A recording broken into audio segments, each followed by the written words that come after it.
Hello, I am Bill Perkins, and this is my video discussion for Module 7. Question 1. Discuss how communication technology has evolved, both generally as discussed in the text and in your working professional life experience. Communication has become instantaneous, multifaceted, and less about forming a relationship and more about transmitting information. Most of our daily communications are now being handled by some form of a computer. With emails, texting, video, and pictures all having become the norm, we're no longer learning about each other and the world through direct engagement, but rather by collecting and reviewing data about each other that is constantly being supplied and updated by ourselves and the organizations that we interact with. While this distancing from face-to-face communication may be bad for the development of interpersonal relationships, it may actually be very good for organizations. The social presence theory on page 334 says that computer-mediated communication, or CMC, filters out cues and information that we would normally receive in face-to-face communication. Those cues come from nonverbals, such as gestures, paralingual, such as tone of voice, and social cues, such as status. The theory argues that CMC creates a lessened sense of social contact and presence with others.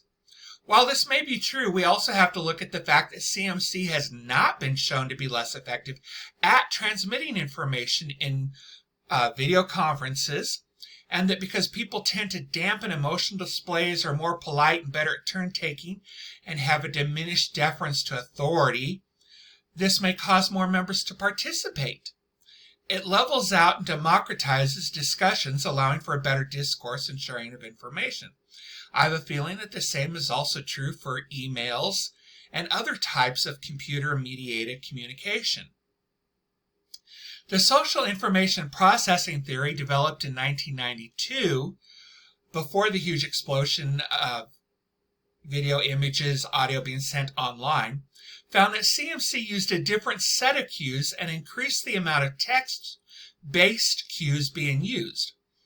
I myself remember typing my own smiley faces and using a lot of abbreviations, such as LOL.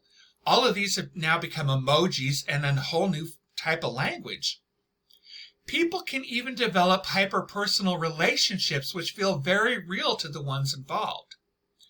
Therefore, emails, video conferences do not actually stop us from developing an associated feeling or understanding of those who we are communicating with through computers. It may just take us longer to do so. The authors argue that flattening of the vertical hierarchy with the numbers of managers dwindling is due to technology giving the top of the hierarchy more control.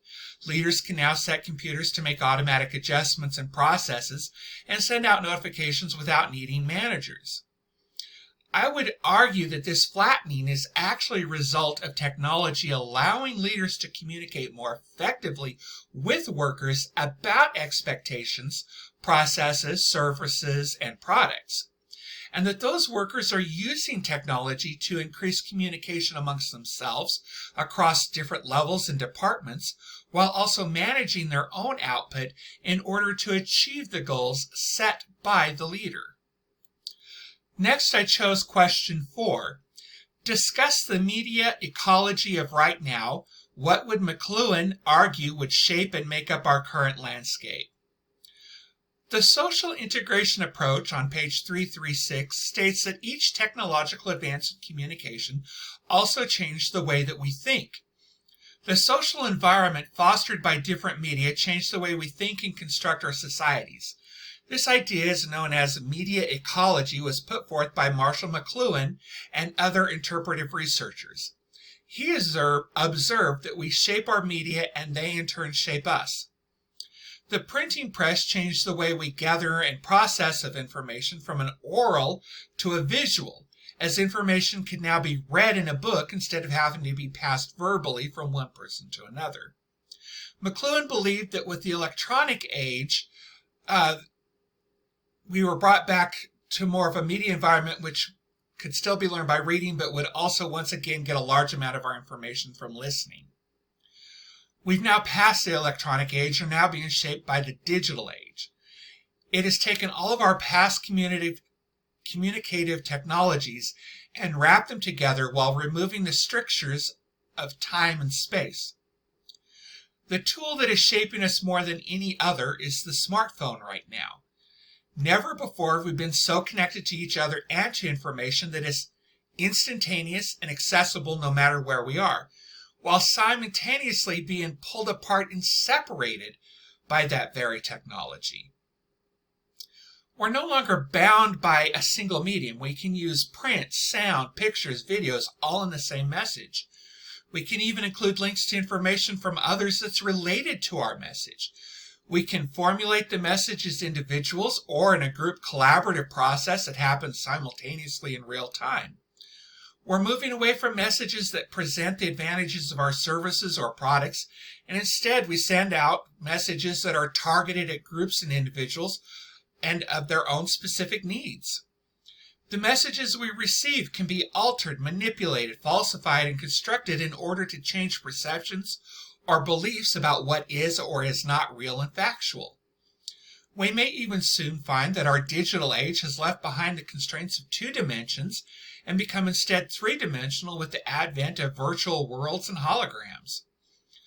All of this is going on while social platforms use algorithms to entice individuals to spend more time using their services by confirming and exploiting an individual's bias, stereotype, and falsehoods that are more interesting to the individual than the actual reality truth would or ever could be for that person.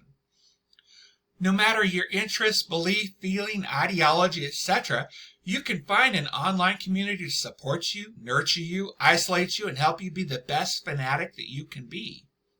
And have no doubt that organizations, corporations are using the same technology and algorithms to create identification and socialization with their brands and their products. I think Marshall McLuhan would say that our current media has created a social environment that is fractured, compartmentalized, tribal, and destabilized. Truth is no longer a constant or bedrock, as each group self-limits and manufactures a version or definition of what truth is or can be, and then screams that message onto the World Wide Web. Exactly who does make the best hamburger? Am I a liberal or a conservative? Is the English royal family a bunch of lizards? Kangaroo meat in my deli? No, thank you. Pluto, is it or is it not a planet? Etc., etc. We have too many voices, too many messages, all going on at the same time. In other words, our technology is creating informational overload that is distorting our sense of reality and self. For the case study, I thought the first thing was that assumptions about progress on page 315. The consultants believed that the newer technology, computers, high-speed internet, so forth, would help the agencies to better serve their clients by linking them together to help share resources. Their focus was framed by the idea that newer is better. They did not consider that perhaps the old way, using basic tools, was the best technology for the agencies. Also, under Network Organization on page 327, perhaps the consultants might have had better luck using the technology to help create a network organization where each provider focused on a single core activity that then formed a strategic alliance with the other providers. This would have allowed the task force on homelessness to have acted like a broker to pull together a dynamic network of different providers. Each provider would have then been considered team-based, with communication and information systems used to facilitate work by autonomous and self-managed teams in order to optimize quality and achieve continuous improvement. With media and community on page 339, the email listserv helped the different providers and organizations to form a community. It gave them a way to disseminate and collect information from other providers, and it gave the community a way to identify itself and connect, so that therefore over time it became a thing of, if you wanted to know more about homelessness, you needed to get on that list, and if you wanted to be part of the community and interact with other providers, you needed to get on that list. So that makes me think that perhaps the consultants should have looked more at ways of forming a community between these different providers. Just an idea. Anyway, thanks for watching. Have a good night.